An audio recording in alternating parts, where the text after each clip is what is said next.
This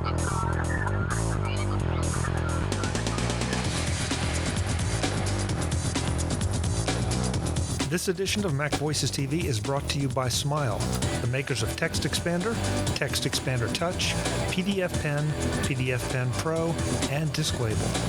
Find out more and download demo versions at smilesoftware.com. Welcome to the MacJury. This is the home of truth, justice, and the Macintosh way. Folks, this is kind of a rare treat because we usually convene the MacJury in virtual space.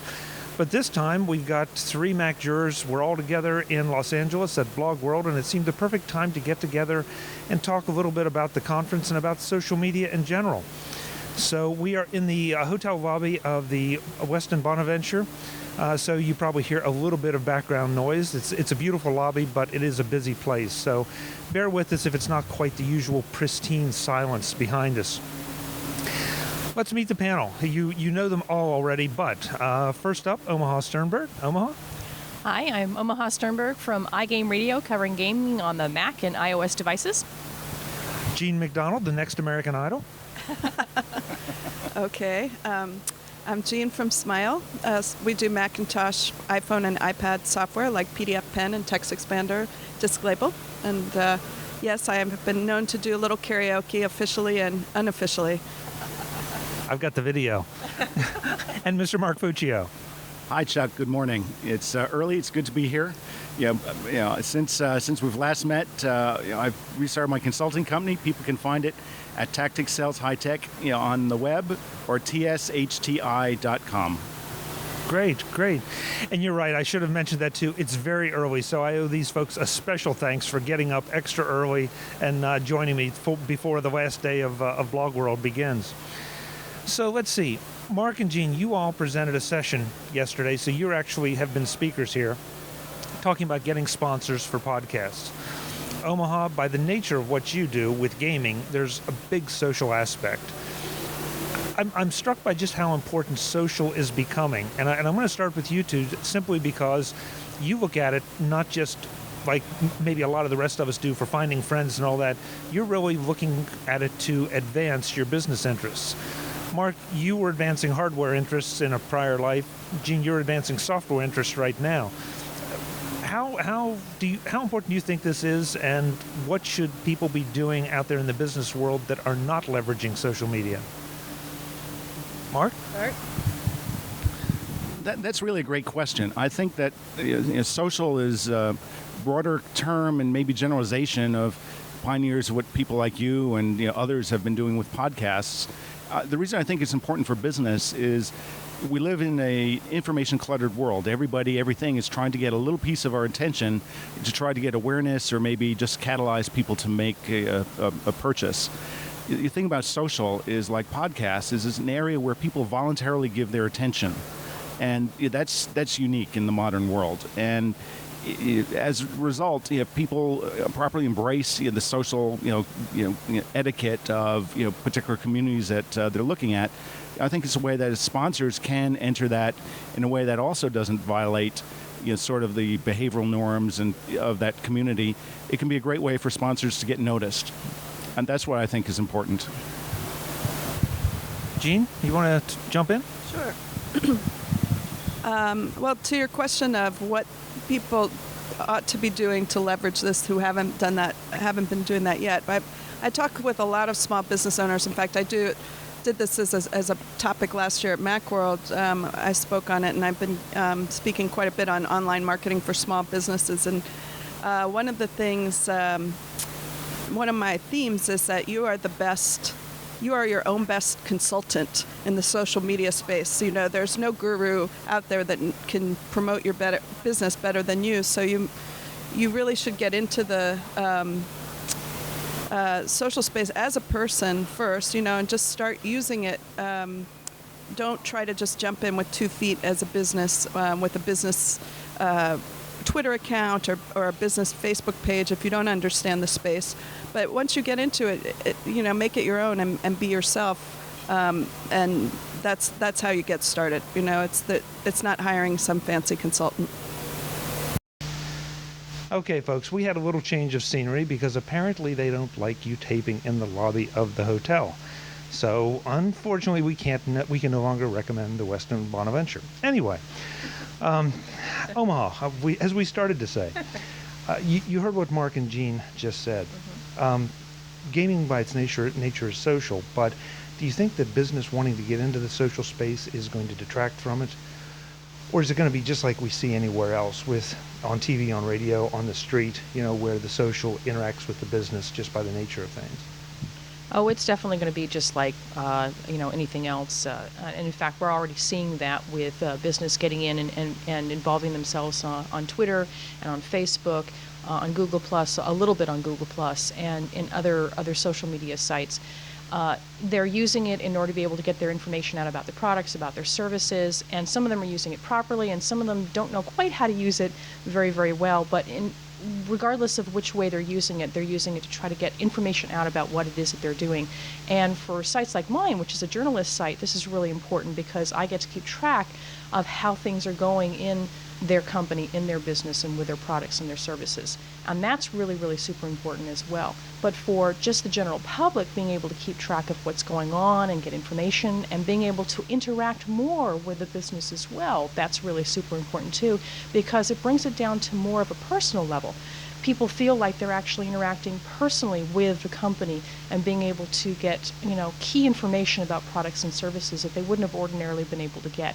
And especially when it comes to the game industry, that's really cool because then you get things like screenshots really early. You get information about new games that are coming out soon that you would not necessarily have gotten. It would have been press releases, etc. And that's really interesting and great information for consumers. Jean, given that you and Mark both are very forward-thinking in this regard, how do you feel about it, Omaha looking at it as an informational source more than a marketing source? Is that the way you try to do it, or do you try to mix the two for the different audiences in the social environment? Well, I think that's one of the things that's interesting about being in this area, and watching it and being involved now is that, we talk about it more monolithic than it really is. For some things, that's exactly what they should be doing, is just putting out information that people can get in an easily consumed form that's convenient for them. So, I have no problem with a business putting out, having a Twitter account that they don't interact with anybody. They just, that's a good place to go to be updated because that's really convenient. It's much easier than trying to even do an RSS feed or anything like that. On the other hand, if you want to interact with customers, then you do need to follow those Twitter accounts and follow the conversation that's going on around your product, even if people aren't specifically say using your Twitter handle to say, hey, Smile Software, when is the next update coming out? But they might say they might mention a product, and what I've found is people are really happy when they find out you're listening. Even in the beginning, I think it kind of surprised people because I don't think people realize that Twitter is totally public, so anybody can read your tweets. It's not like and I did have. There was some discussion early on where people would go I feel like I'm being stalked, but, and I try not to stalk. I don't pounce on every person that mentions Text Expander or PDF Pen, but if it's a question or it's something I can be helpful with, or if they say something really nice or funny, I might retweet it or say, hey, we really appreciate, and I think in 99 out of 100 cases, people actually come back and say, I'm just so glad you're listening, So that's just another aspect of it, and that's just customer service. So they're different channels using the same medium. Okay, Mark, so I know were doing some of what Jean was doing in a prior life. How do you feel about the corporate responsibility? Because I'm starting to get the sense of that, at least among the tech-savvy people, that they are not just happy to see Jean or you or any company on Twitter or Facebook. They're starting to expect it, and they're starting to see it as a way to get service issues resolved, that it's almost now your responsibility to be monitoring these channels and taking care of it. Is that a fair expectation for business to have to meet in this century, at this time? That's a great question. Whether it's fair or not is almost irrelevant because it's happening. And I think as a result, you can start to see on the show floor here, there are companies that make tools that you can monitor various, social conversations, what's going on in Twitter, what's going on in blogs. You can get news, you can get alerts. And some do a sentiment analysis, so they look and see if you use any of the 7 words you can't use on radio and TV, to know that this is not good. And so I think we're seeing things like that evolve. And again, more broadly, we've mentioned Twitter here a couple times. That's only one tool. It's really fast. It's short. It forces people to be concise and to the point. But also sometimes it's a little too short. And it can be a little too terse, and people can be misread and misunderstood. So, going back to your opening question, whether companies like it or not, their customers are demanding it, and over time they're going to have to respond. Fun passing the mic back and forth.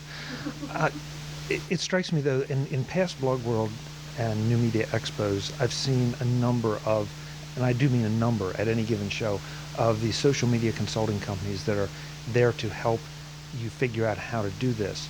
There are a couple there this year, but not quite as many. And I don't know if that's an indication that companies have taken on themselves, if that market for the independent consultant in that area has matured, or what. Omaha, again, you look at the gaming industry, do you think that by the nature of it, that since they're technical people writing these games, that they need that outside expertise, or do you think that they can handle it on their own internally? Well, it depends on the company. Believe me, there are some that really do need that outside expertise because they really don't use these social media tools properly. Many of them, again, for example, Twitter is a good example, actually.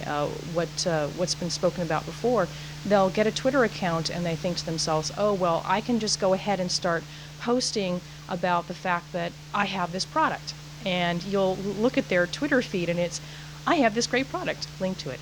I have this great product, link to it. I have this great product, link to it. And that's a surefire way to make sure that absolutely nobody ever follows you. The fact of the matter is that Twitter is like any other kind of social media tool. If somebody, if you want to get anybody to follow you, to continue to interact with you, or in any way, shape, or form have some kind of connection with you through Twitter, you want to make it interesting in some way, shape, or form. And that interesting is either you want to try to provide information, and I do mean valid information and new information about your product or service on Twitter, or you want to provide a communication between you and your customers about what's going on and whether, if they have problems, how that you can help them. Same way with Facebook. You get onto some Facebook accounts, and really basically it is a, we're going to post about this particular screenshot that we have today, or we've got this build that we've got right today. Whereas Facebook is a great opportunity for some full conversations, and you can sit there and say, hey, we've been working on this right now. We'd love to get your feedback about it. What do you think about these things here? And this is a great opportunity for you to have that conversation with your customers, with your fans, etc. So whereas there are companies who know off the bat, because they've been using it in their own personal lives, many of the people in the company, how to use these social media tools, a lot of them don't use it properly, and it can really cause harm actually to their brand, because people think to themselves, well, if they don't know how to use this, then maybe they don't actually know how to create their product or their service, and I don't know how to interact with them. Gene, we all have done it here today. Omaha's the first one to go another direction and mention Facebook. We've all said Twitter. How about Google+? How about Facebook? How about LinkedIn from the social business perspective? Do you think it's equally important to create presences and do the monitoring Mark was talking about across all of them? I think what is important is to do what you can, in the space where, you have the resources to cover it. So if you're not into Facebook personally and you have nobody in your team who is into it, then it's not going to be worth your time to get on Facebook and then do kind of what Omaha was talking about as the example of what is not the best way to use Facebook, which is just, sticking up your messages and your press releases and whatever. So on the other hand, I do think it's definitely worth going to Facebook if you can do it, So in our company, I'm the only one who's on Facebook.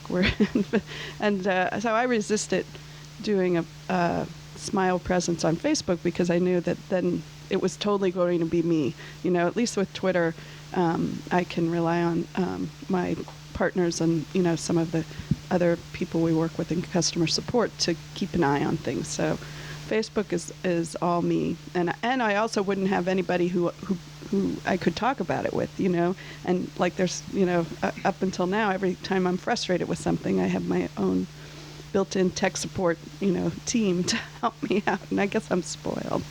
So but I finally realized as I started, to work on this this presentation about online marketing for your small business, and I thought, well, you have to have a Facebook account, you have to have a Facebook page for your business if you're going to talk about it. So you might as well just get going, and I did, and it's actually been quite rewarding. So I think it's on a totally different scale right now, at least for us. Facebook versus Twitter, because we've been on Twitter a lot longer, and but it's also a totally different vibe. The Facebook page, the people who are engaged there are more engaged with like the community of Smile as opposed to, what's the latest product release, or I have this tech support question, could I get it answered, or whatever. I mean, we give out coffee mugs on our Facebook page, and people seem to really love that. And I mean, people like them on Twitter too, but Facebook, it feels like, more appropriate because people just like the brand and they like to be part of it and they like to make their comments, and I don't know. So, I mean, Google Plus, I'm experimenting with right now just personally because there are no kinds of business accounts for Google Plus yet. I'm sure they will be there at some point, but it has a lot of advantages over Facebook. It could be like the perfect,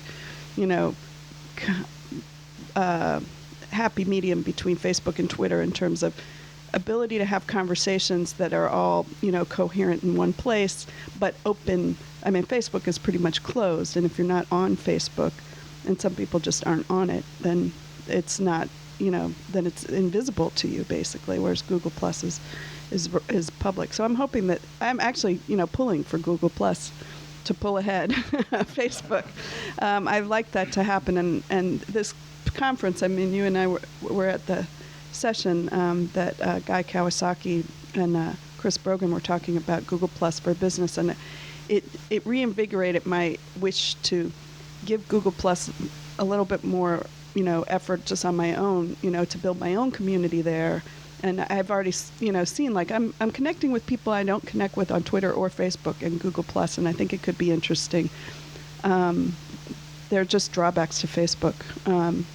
LinkedIn, I don't really understand as a business tool, but I like it just as I call it just my personal online Rolodex. That's the best place for me to put, most of the people who I run into at BlogWorld for the first time. That's where I connect with them, because that's really all we want to know is like, I met you, I know who you are, and when somebody says to me, oh, do you know anybody who does like medical podcasts, I can say, yes, I just met this guy at BlogWorld and I got his card, so I hooked up with him on LinkedIn and I know it's there. So that's my take on those other channels. I have one for Mark, but I want to follow up on the LinkedIn thing. Do you think it's acceptable, therefore, to link, connect, whatever the proper verb is, on LinkedIn with people that you have met at a conference, but maybe you haven't interacted with them, don't have, necessarily a relationship, as opposed to maybe making it more like a true personal Rolodex, where I know Omaha, I've worked with her, I know Jean, I've worked with her, I know Mark, I've worked with him. Is that acceptable practice on there? Sure, I think so. I mean, the only people I don't connect with on LinkedIn are people I just know zero about and seem to have just like found me through some kind of search, or we know somebody, we're 5 degrees separated or whatever. I don't just go out and connect with people I haven't met. But if somebody who hasn't met me, but they know you, and I know that that I think, well, it'd be worth having this person in my network just in case I need to call on them. On the other hand, like when you write recommendations for people, those are recommendations you would, for, real and authentic. I mean, some people will connect with everybody and anybody, and they don't, and that's okay. Again, it's like Twitter. It's, you make of it what you will. And there are some interesting strategies for using LinkedIn for your business. I've seen some, books and some articles about it. It's just like, again, you can only do what you have time to do, and it's better to do a couple things well than to try to do everything kind of haphazardly. Mark, given what everyone has said here, I'm curious, do you think it's an acceptable strategy for a company to say, connect with us on Twitter, period? No, we don't have Facebook, no, we don't have Google+. And if you go that route, then is it acceptable to say, well, we now like Google+, and so we're moving over there? Does that leave people behind? Do you think that alienates a customer base, or do you think that's a reasonable strategy if, as Gene said, you only have limited resources to deal with?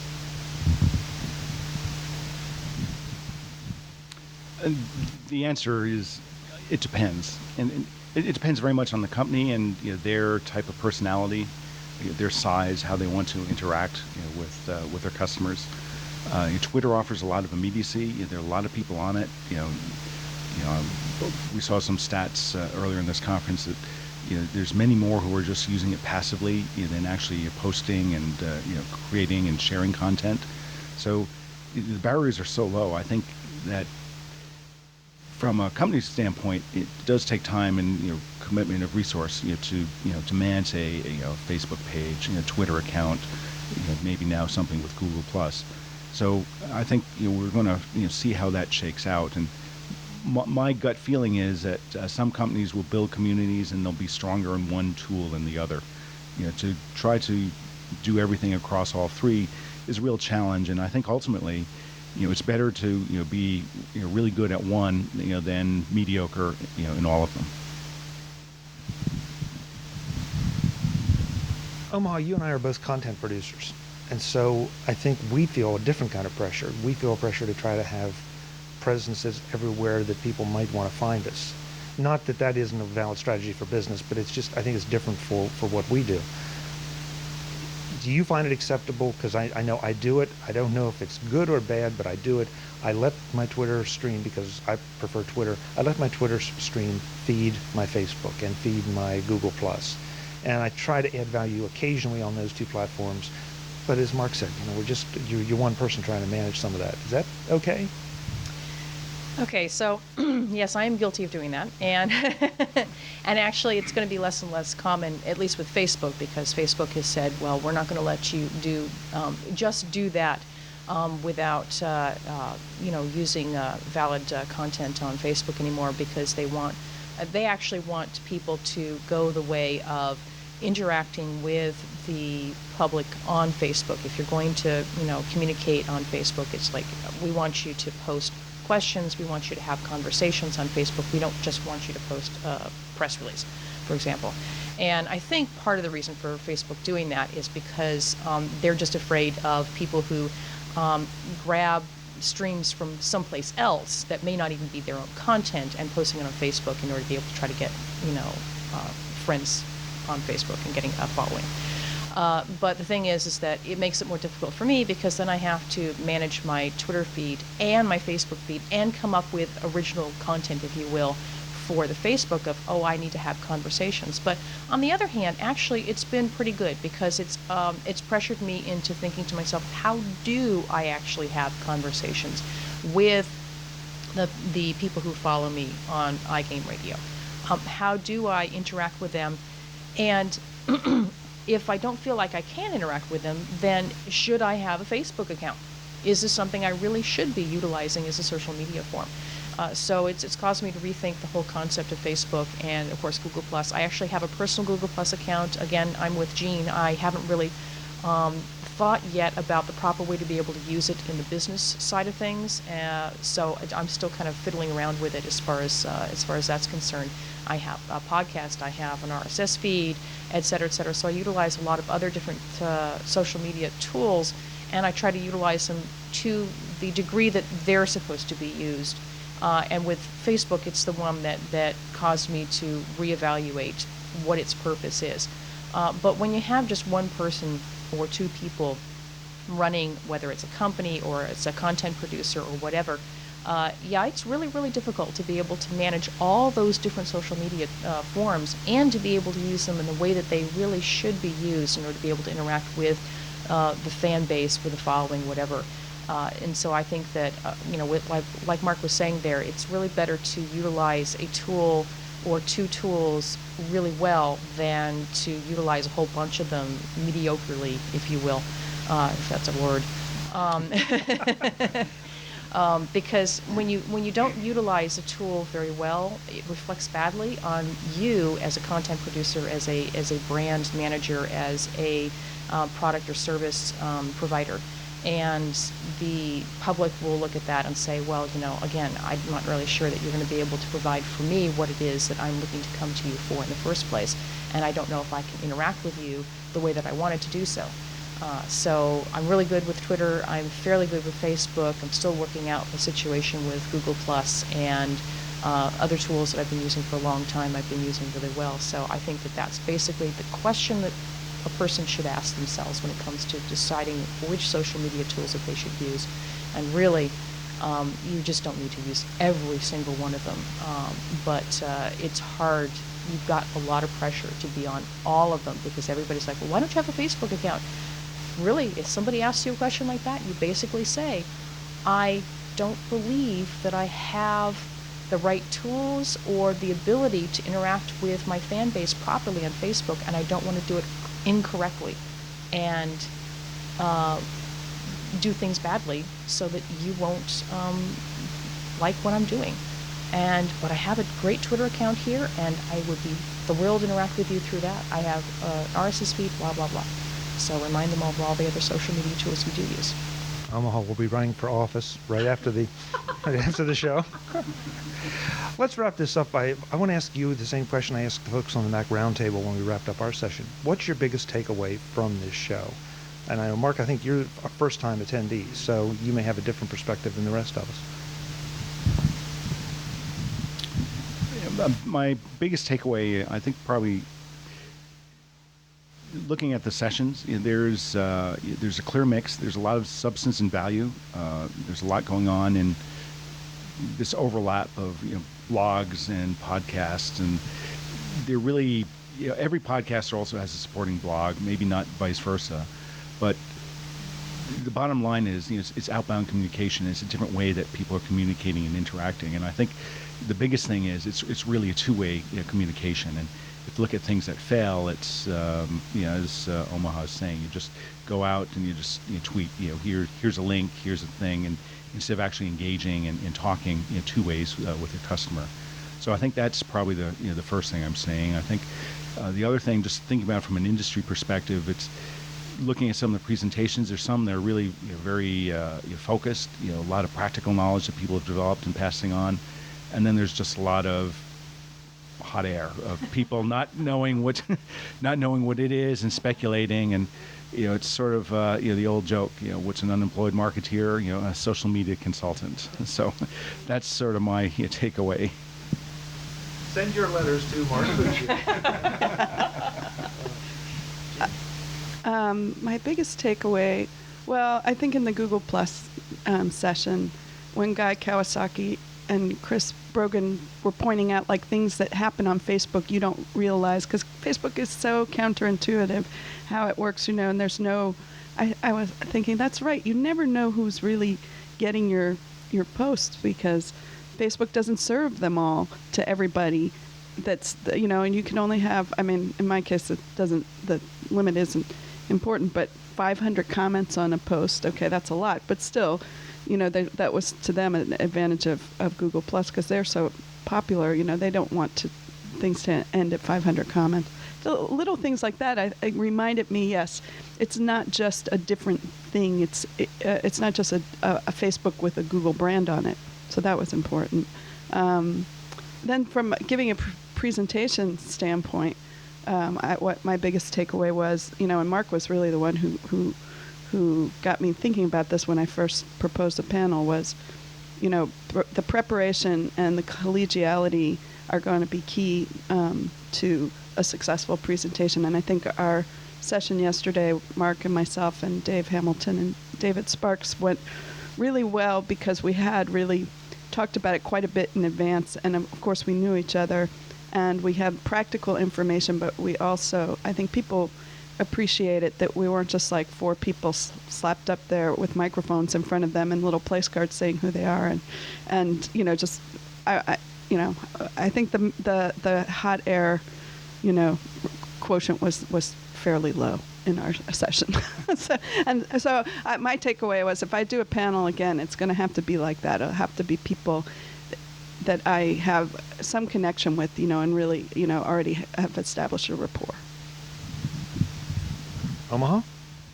So I'll be honest, last year's BlogWorld gave me the impression, because I was very unimpressed with it, gave me the impression that this might be my last BlogWorld, and that has changed my mind being here this year. Last year, it felt like almost every session I looked at, with very few exceptions, was 5 ways to get rich quick, monetize here. And whereas I can understand the concept and the desire to monetize your blog, monetize your podcast, etc., it wasn't everything and the be-all and end-all of social media and blogs and podcasting. And this year is so different from last year's BlogWorld. Some of what I've really taken away from it, there's been several sessions that I've gone to where it's reminded me to step back and think about where you're going with your podcast, your blog, etc., what your real goals are, if they've changed since when you first started it. So, reevaluate your mission, reevaluate your vision for what it is you're doing, and take a look at where it is you want to be in the next year, in the next 5 years or so, and decide how you're going to get there. That's been very, very important. And I think that a lot of people forget to do that on a regular basis, and it's really, really important to do because there's so much that happens over time that changes your vision of what is important, changes the direction that you're going with your podcast, your blog, etc. And technology makes changes to the way things are headed, and it's important to do that reevaluation. I guess my takeaway, I came away with two, and I said this on the Mac Roundtable, the global nature of this whole thing, that the people that are here from all over the world, not over the United States, but all over the world, that came to try to learn this stuff. The second thing is that I saw more people talking about they are just starting.